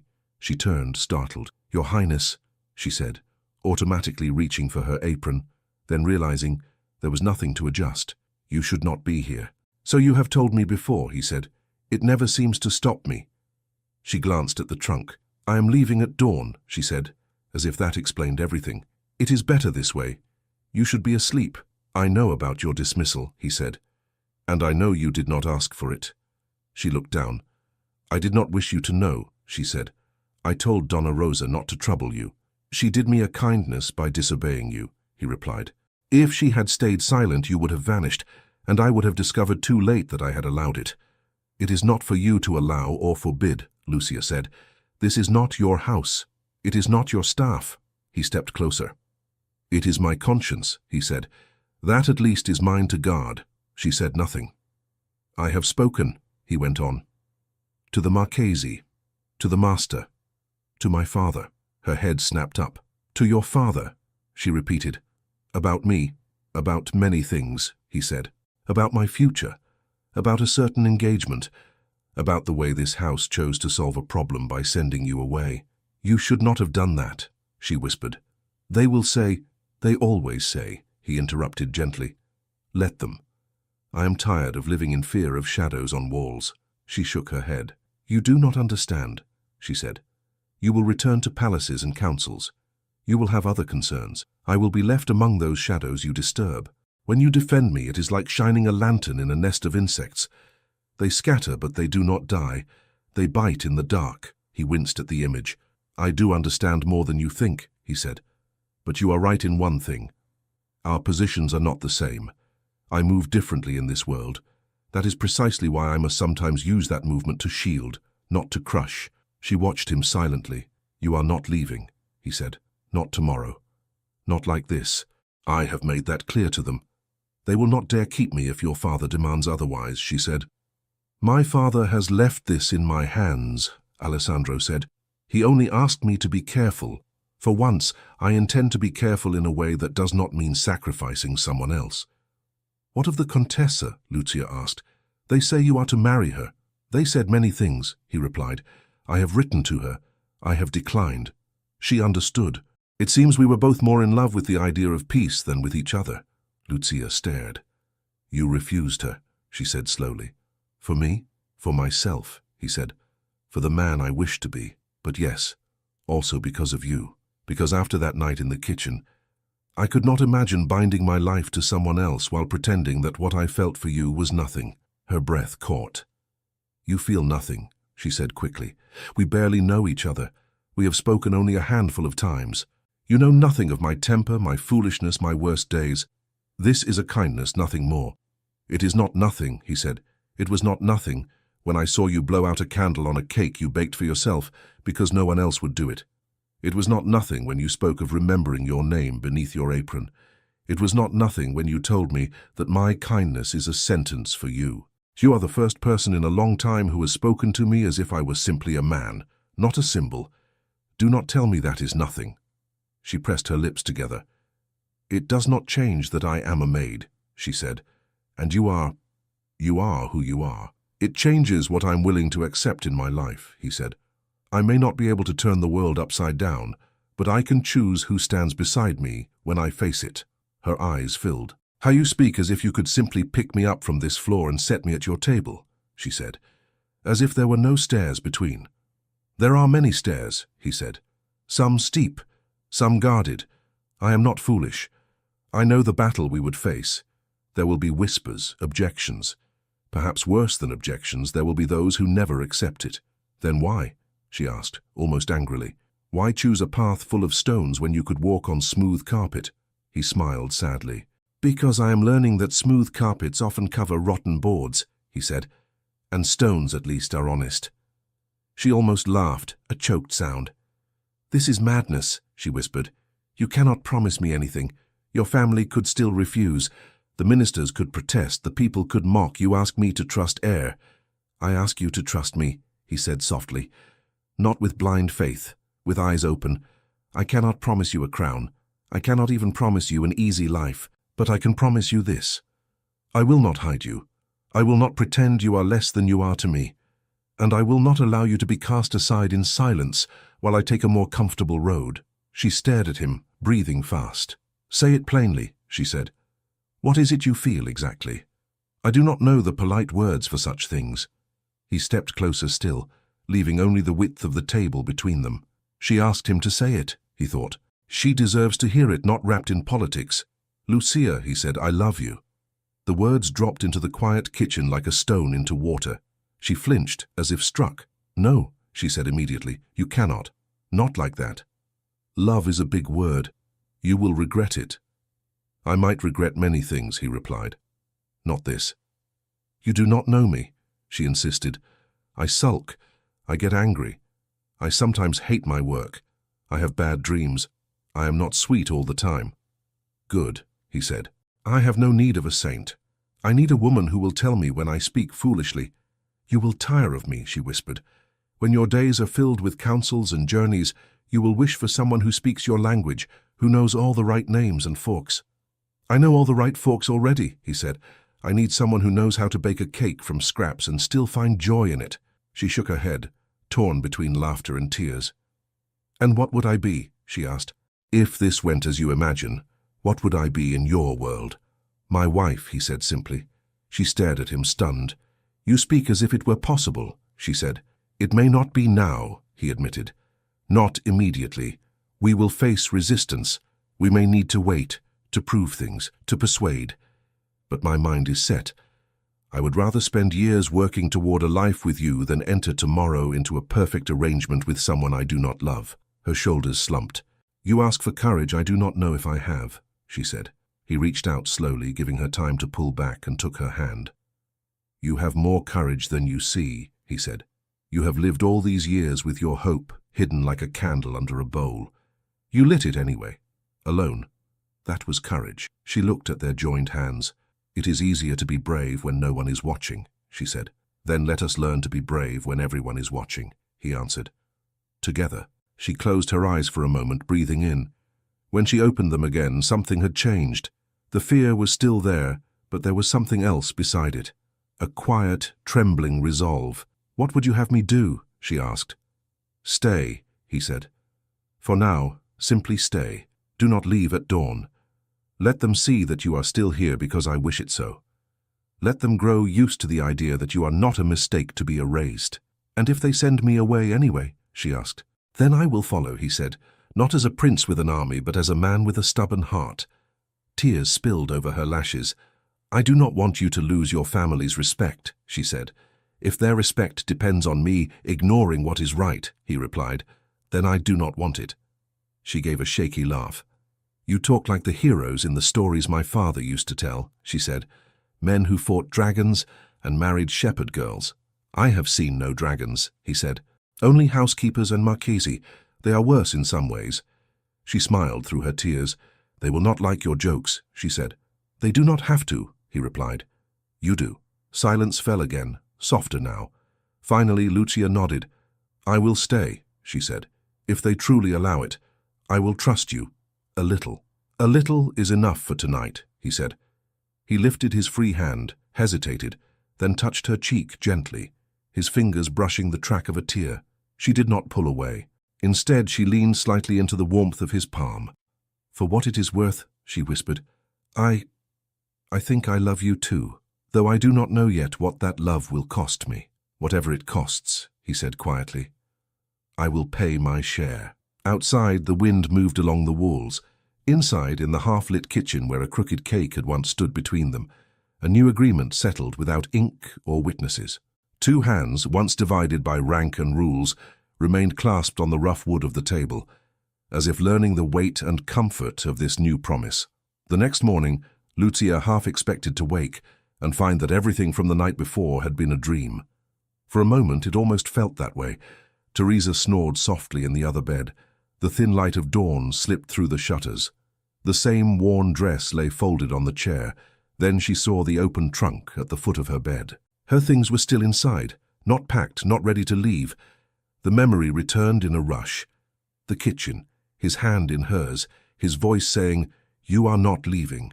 My mind is set." Her heart leaped, then steadied itself. "Do not build castles," she murmured to herself. "One promise is not yet a palace." Teresa stirred.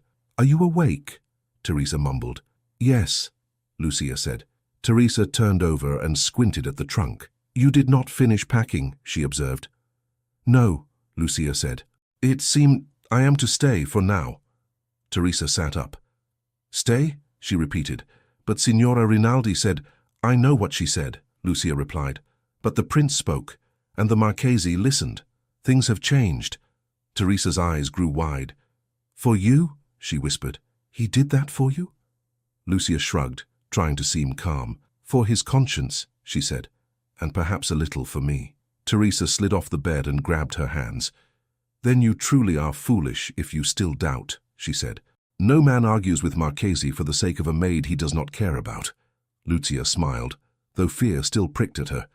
"He cares," she said softly. "I believe that now.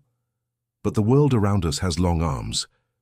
We must see how far they reach." She dressed quickly and went down to the kitchen. Donna Rosa was already bustling about, banging pots with more force than necessary. "You are late," the cook said. "You sleep like a lady now." "I hardly slept at all," Lucia admitted. "Good," Donna Rosa grunted. "It will prepare you for being a wife." Lucia almost dropped the bowl she was carrying. "A wife," she repeated. "Whose wife?" "That is what the whole house is asking," Donna Rosa replied. "They will keep asking until they tire of the question. Let them. Hand me the flour." Lucia obeyed, cheeks burning. Before the morning was over, Signora Rinaldi appeared in the doorway, just as she had on the day she announced the dismissal. "Lucia," the housekeeper said. "With me." Lucia exchanged a quick look with Donna Rosa. The cook raised her eyebrows in a way that said, "Remember what he told you." Lucia dried her hands and followed. They walked down the corridor, past the pantry. Rinaldi's keys clinked at her waist. She stopped in a small, seldom-used sitting room and closed the door. "We stand here often, you and I," Lucia said quietly. "It seems so," Rinaldi replied, "though I would prefer fewer such interviews. Sit." Lucia sat on the edge of a chair. The housekeeper's face was less hard than usual. There were lines of weariness around her eyes. "The decision about your dismissal has been reconsidered," Rinaldi said. "Reconsidered," Lucia repeated. "Yes," Rinaldi said. "The prince was very clear. The Marchese has agreed. The master has agreed. You will not be leaving." Lucia's hands clenched together. "I see," she murmured. "And how many people did it take to reverse a choice made about one maid?" Rinaldi's lips twitched. "Too many," she admitted. "But I will not argue with the result." Lucia looked at her. "And the reason?" she asked. "Do they say I have suddenly become less dangerous to the house's reputation?" The housekeeper sighed. "You have become more complicated," she said. "That is all. But there is another matter." "What matter?" Lucia asked. Rinaldi met her eyes. "You were right," she said slowly. "You had done nothing shameful. We wronged you with our suspicions. I wronged you." Lucia blinked. "You warned me," she said. "You tried to protect the house." "And in doing so, I failed to protect you," Rinaldi said. "It is not a balance I am proud of. I wish to say this now, before the world becomes noisier. I am sorry, Lucia." The words were simple. They struck deep. Lucia felt her throat tighten. "Thank you," she said. "That means more than you think." Rinaldi nodded once. "You will keep your position," she went on. "For now, you remain in the less visible duties. Not as punishment, but as my precaution, until it is clear where all this is going." "Where all this is going," Lucia repeated, almost smiling. "I wish I knew that myself." "I suspect you will not have to wonder for long," Rinaldi said. "His Highness does not walk slowly when his mind is made up." They returned to their work. By midday, the whispers had shifted again. "They say she is not leaving," Marta told Anna in the laundry. "Of course she is not leaving," Anna scoffed. "You do not throw away something the prince has picked up." Teresa stepped between them. "She is not a thing," Teresa said sharply. "She is Lucia." Anna raised her hands. "I meant no insult," she said. "You meant everyone," Teresa replied. "But you will swallow them." Later, even Carlo approached Lucia in the courtyard, twisting his cap in his hands. "I heard you were staying," he said. "Yes," Lucia replied.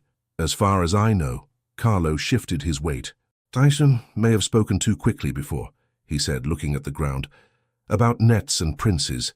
It was envy and stupidity. Mostly stupidity." Lucia stared at him, surprised. "I have been stupid as well," she said. "We will call it even." He glanced up, relieved. "Thank you," he muttered. "If you do become something in his world, perhaps remember that Carlo is very good at polishing trays." She laughed. "If I become something in his world, I will still need someone to remind me where the kitchen is," she said. "You can help with that." That afternoon, a quiet buzz began near the servants' entrance. "There is to be a gathering tonight," the steward announced. "In the large kitchen. All staff are to attend. The master and His Highness will be present." "A gathering?" Donna Rosa asked. "In my kitchen? To trample my floor?" "His Highness wishes to address everyone," the steward replied. "He has requested a cake be made." Donna Rosa's eyes sparkled. "Has he now?" she said. "Well, we must not disappoint a prince." She turned to Lucia. "Come," she said. "We will bake something worth an address." "You wish me to help?" Lucia asked. "Who else would I choose for a cake that may change the air of this house?" Donna Rosa snorted. "Take out the good flour and the sugar. No scraps tonight." They worked together side by side, the way they had on ordinary days, only now each movement seemed charged with meaning. "Do you know what this is about?" Lucia asked once, while beating eggs. "I know what I hope it is about," Donna Rosa replied. "But hope rises like dough. You must not look at it too closely or it falls." Lucia smiled faintly. In the late afternoon, while the cake was cooling on the table, the kitchen door opened. Alessandro stepped in, alone. Donna Rosa straightened. "Your Highness," she said, bowing her head just enough to remain proper. "You come to inspect your cake." "I come to inspect my accomplices," he answered. He walked over to the table, breathing in the warm, sweet air. "It smells like courage," he said. "It smells like eggs," Donna Rosa replied. "Do you intend to eat it or only speak poetically to it?" "I intend to cut it myself," he said, "if you will allow me." Donna Rosa blinked. "A prince with a knife in my kitchen," she mused. "We are truly living in strange times." She nodded. "You may cut the cake," she said, "but you will not ruin it. Lucia, give him a proper knife. Not that dull thing Carlo uses to slice his pride." Lucia fetched the best knife, her hands steady now. Alessandro took it. Their fingers brushed. A small private current passed between them. "Tonight," he said quietly, so only she and Donna Rosa could hear, "we correct something that has been wrong for too long. Are you ready?" "No," Lucia said honestly. "But I will stand." He smiled, and there was pride in his eyes. "That is all I ask," he said. By evening, the kitchen was transformed. The long tables had been cleared. The lamps were all lit. The cake stood in the center on a plain wooden board, taller and smoother than Lucia's first attempt, but with something of the same heart. The servants came in gradually, murmuring, Teresa, Carlo, Anna, and Marta. The stable boys, still smelling faintly of hay. The maids from the upper floors, their faces curious. Even the scullery girls, hands scrubbed for the occasion. At the far end of the room, the master of the house stood with Signora Rinaldi and the steward. Marchese Vittorio was there too, leaning lightly on his cane, his sharp eyes missing nothing. When Alessandro entered, the murmurs quieted. He wore no crown, no heavy decoration, only a simple dark coat, his hair slightly disordered, as if he had run his hands through it one too many times. He looked not like a distant figure from a coin, but like the man who had sat at a kitchen table and shared a crooked slice of cake. "Thank you for coming," he said, his voice clear but not grand. "I know you are tired. The day has been long." A ripple of nervous laughter ran through the room. Everyone was always tired. He let it pass, then continued. "I asked you to gather here because I did not wish the only voices in this house to be whispers in dark corners," he said. "We live together under one roof. We breathe the same air. We should be able to look one another in the eye when something must be said." He glanced toward the master, who gave a small, encouraging nod. "You all know," Alessandro went on, "that there have been dumb stories circulating in this house. Stories about me, about one of you, about a night in this very kitchen." Eyes shifted, bodies tensed. "I will not pretend those stories did not happen," he said. "I will not pretend that no one spoke of them. I know you did. It is human to talk, to guess, to embroider." He paused. "But when guesses wound someone's honor, they cease to be harmless," he said more quietly. "And when a house's first instinct is to cast out the wounded rather than bind the wound, something is wrong." He turned to face Lucia fully. "Lucia Bianchi," he said, "will you come here?" The world seemed to tilt for a moment. Teresa gave Lucia a gentle push. "Go," she whispered. "Your legs still work." Lucia stepped forward, each pace feeling longer than the last. She stopped near the table, feeling dozens of eyes on her. Her hands were cold, but her back was straight. Alessandro looked at her with that steady warmth she had come to recognize. "In this house," he said, now speaking to everyone again, "a young woman baked herself a small cake on her birthday because no one else knew the day was hers. She lit a single candle. She made a wish. She did this quietly, not to attract anyone's notice, but to comfort herself." He smiled faintly. "I happened to see the light," he went on. "I went down. I asked to share a slice. We talked, we laughed, nothing more. No sin, no shame. Yet from that simple kindness, 1,000 tales were born. Tales that grew big enough to cost her her position." He looked around the room. "That was unjust," he said firmly. "I have said this to the master, to the Marchese, to my family. I say it now to you. Lucia Bianchi has done nothing dishonorable. If there is any fault in what happened, it is mine, for not understanding sooner what my presence in a kitchen at midnight would mean for her." There was a small movement near the back. Carlo shifted, eyes shining with guilt. Alessandro continued. "From this day," he said, "no one in this house will speak of that night as if it were a scandal. If you must talk, speak of it as what it was. A lonely birthday made less lonely by a slice of cake and a conversation." Donna Rosa sniffed loudly. "And a decent cake," she muttered. "Do not forget that part." Laughter eased the room. Signora Rinaldi stepped forward a little. "I confirm what His Highness has said," the housekeeper declared. "Lucia has worked well. I erred in how I handled the matter. I ask you all to put away the gossip that has flown on your tongues. It has done harm enough." Lucia's eyes widened. Not even in her brightest moments of imagining had she pictured Signora Rinaldi speaking so publicly in her favor. Marchese Vittorio's gaze flickered, approving. Alessandro turned back to the cake. "There is another reason we are here," he said. "When I met Lucia, I learned that she had never once heard the words we say so easily to those we claim to care about. No one had ever told her, 'Happy birthday.'" He reached into his pocket and drew out a small candle, new and unburned. He set it in the center of the cake. "Tonight is not her birthday," he said. "But perhaps that is better. Tonight is not just her night, it is ours. A chance to remember that each of us carries a quiet day inside that no one else knows. A day that says, 'I began, I exist, I matter.'" He nodded to Donna Rosa. "May I borrow a light?" he asked. The cook handed him a taper. He lit it from the nearest lamp and touched the small flame to the candle. It caught, flickered, and steadied. He gestured to Lucia. "Will you join me?" he asked. "It seems unfair that you should blow out a candle alone again." Her throat was too tight to speak, so she simply stepped closer. They stood side by side, faces lit by the small flame. "For all the lonely birthdays we have carried," he said quietly, "let us make a new wish." "What shall we wish?" she whispered. He smiled. "That no one in this house will ever eat their cake alone again," he said. "That will do, I think." He held up his hand and counted softly. 1, 2, 3. Together they blew. The candle went out. The room burst into applause, hesitant at first, then strong. Lucia laughed through her tears. Alessandro waited for the clapping to fade, then raised his hand again. "There is one more thing," he said, and his voice changed. Softer, deeper. The room quieted at once. "I have spoken of her as a servant of this house," he said, "but that is not all she is to me." Lucia's heart hammered. He turned to her fully, the whole room forgotten for a moment. "Lucia," he said, "on that first night, you wished to be seen. I have seen you.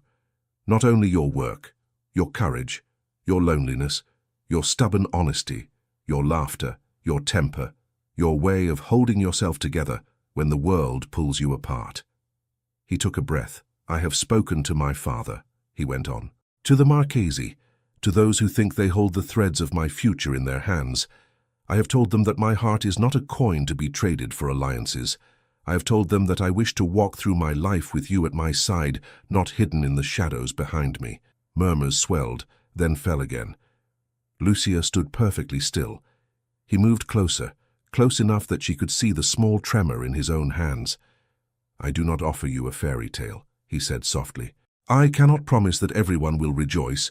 Some will object, some will sneer, some will never understand. Our days will not always be easy, but I can promise you that I will stand between you and the worst of it when I can, and beside you when I cannot. I can promise that I will not be ashamed of you in kitchens or palaces, and I can promise that I will love you as long as I know how to draw breath." He reached into his coat and brought out a simple ring of gold. No jewel, no flourish, just a plain circle gleaming in the lamplight. "This was my grandmother's," he said. "She was not born to a throne either. She married above her station, and the world did not end. It simply learned a new shape." He held the ring out, not quite yet sliding it onto her hand. "Lucia Bianchi," he asked, his voice steady but thick with feeling, "will you marry me?" The kitchen held its breath. Lucia felt the weight of every gaze. She felt the weight of every fear she had ever carried. She also felt the weight of his hand extended toward her, the weight of all his choices, already made in her favor. She thought of nights alone in narrow beds, of years spent serving other people's celebrations, of one small, crooked cake and a wish whispered into smoke. She thought of the man before her, willing to break an engagement for a woman with no dowry but her dignity. She laughed once, softly, a sound of disbelief and wonder. "You ask a great deal of a girl who only wanted someone to say happy birthday," she said. "I know," he replied. "Say no, and I will still see that you are safe, if you wish it. Say yes, and we step into something no one in this room has seen before." She looked around, at Teresa, eyes shining, at Carlo, mouth open, at Anna and Marta, speechless for once, at Donna Rosa, cheeks wet, chin lifted, at Signora Rinaldi, calm and watchful, at Marchese Vittorio, whose expression was impossible to read, except for the faint curve at the corner of his mouth. She looked back at him. "Yes," she said. The word came out clear. It surprised even her, how strong it sounded. "Yes," she repeated, "I will marry you. Not because you are a prince, but because you were the only man in this house who thought a maid's birthday was worth interrupting his sleep." His face broke into the kind of smile that seemed to come from some place deeper than his lips. He took her hand and slid the ring onto her finger. It was a little loose. It didn't matter. Applause crashed over them like a wave. Donna Rosa sobbed openly. "Finally," she said, "someone in this house makes a decision worth cheering." Signora Rinaldi stepped forward, keys jingling. "Your Highness," she said, "Miss Bianchi, you have my blessing and my warning. You will need both." "Then we are well equipped," Alessandro replied. Marchese Vittorio approached slowly. "Altezza," he said, "Miss Bianchi." Lucia straightened, bracing herself. The Marchese inclined his head. "I have spent my life reading maps," he said. "Today I have seen a new one drawn in this kitchen. It is not the path I would have chosen, but I find I am curious to see where it leads. If you will allow it, I will walk a little way with you." Lucia blinked. "Thank you, Marchese," she said. He turned to the room. "You have all witnessed this," he said. "The prince's choice, the lady's answer. In years to come, you may be tempted to tell this story with extra flourishes. That is your right. But remember that the heart of it is simple. A man chose a woman he respected. A woman chose a man she trusted. The rest is seasoning. Laughter eased the tension again. Alessandro picked up the knife Donna Rosa had given him earlier. "Now," he said, "before we drown in philosophy, may we eat the cake?" "Cut it straight," Donna Rosa warned, "or I shall rescind my blessing." He looked at Lucia. "Together?" he asked. She nodded. They laid their hands on the handle, fingers intertwining, and pressed down. The knife slid through, clean and sure.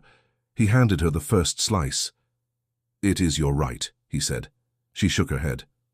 "No," she replied. "Tonight we share from the beginning." She broke the slice in two, offered him half, and took the other herself. "One bite," she said, "for the girl who ate alone, and one," he answered, taking his portion, "for the man who thought duty and loneliness were the same thing." They ate. It tasted of sugar and flour and something new that had no name yet. Around them, the staff began to laugh, to talk, to reach for plates. The cake vanished quickly, as all good things do. Later, when the noise had softened and people began to drift back to their duties, Lucia stood for a moment by the table, looking at the little pool of wax where the candle had been. Alessandro came to stand beside her. "Do you regret saying yes?" he asked quietly. She shook her head. "I regret only that I did not bake a taller cake," she said. He laughed. "We will have larger ones," he promised, "in bigger rooms, with more candles than you will know what to wish on."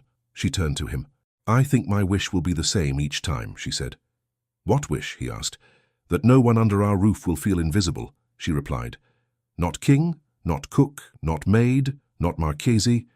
That they will all know on their day that they were born for more than carrying trays." He looked at her with a tenderness that held both admiration and awe. "You will be a very tiring wife," he said, "always asking me to see more." "You will manage," she replied.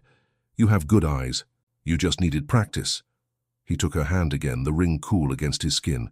"We will practice together," he said, "every day." Years later, people would tell the story differently. Some would say that the prince fell in love with the maid the moment he saw her by the stove, her hair caught by the lamplight. Others would insist that it was the cake, that no man could resist a woman who turned scraps into sweetness. A few would claim that they had always known from the first whispered rumor that such a thing would happen. None of them would be quite right. The truth was quieter. It began with a girl who did not think her birthday was worth telling anyone. It began with a man who could not sleep. It began with a candle on a crooked cake and a wish to be seen. And it grew, step by uncertain step, into two hands joined over a knife, ready to divide something good and share it with a room full of people who were learning, perhaps for the first time, that love does not always ask permission from the rules written above it. That night, before she went to bed, Lucia placed the little wooden cross back in her trunk, alongside the comb and the book without a cover. She touched the ring on her finger and smiled. "Happy birthday," she whispered, not to herself this time, but to the life that waited ahead. Unknown, imperfect, and entirely, wonderfully shared. Thank you so much for listening to this story all the way to the end. We hope it moved you as much as it moved us while telling it. We'd love to hear your thoughts. Leave us a comment telling us where you're listening from and what you liked the most. Rate this story from 0 to 10. What score would you give it? If you enjoyed this story, don't forget to subscribe to the channel and leave a like as a show of support. That really motivates us to keep creating and sharing more stories full of emotion and life lessons. And before we go, we want to remind you that an exciting and heartwarming story recommendation will appear on the final screen. If you'd like to enjoy it, just click on the video. Thank you once again for being here, and we'll see you in the next story.